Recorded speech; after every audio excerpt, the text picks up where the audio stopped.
Again, mindset 2, it's not enough to believe.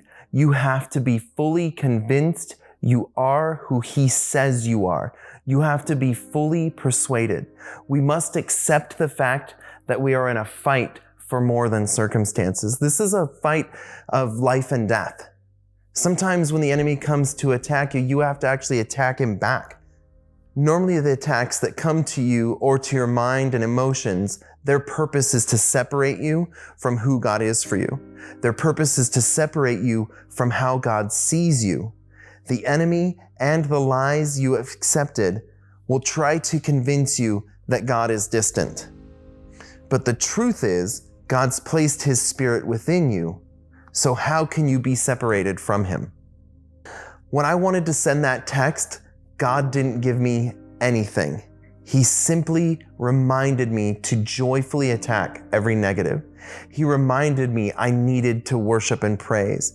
I needed to move into thanksgiving and appreciation and move out of expectation and bitterness.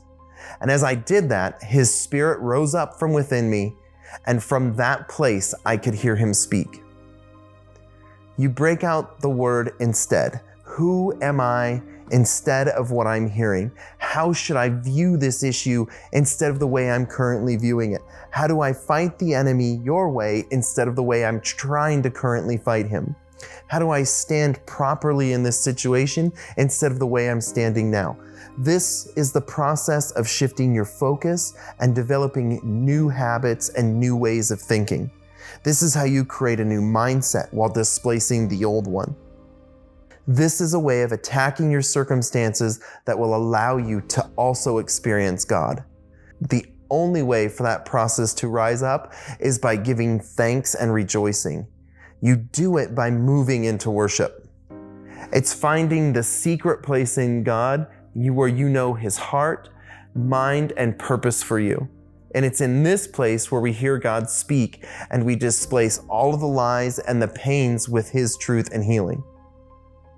Even though I think massive action is the only way to go, if you're struggling in this or you've never really connected with God yet, take small steps. Instead of looking at negative situations from your past, regardless of it being something you did or something that happened to you, begin to look at the positive elements within the moments as your source.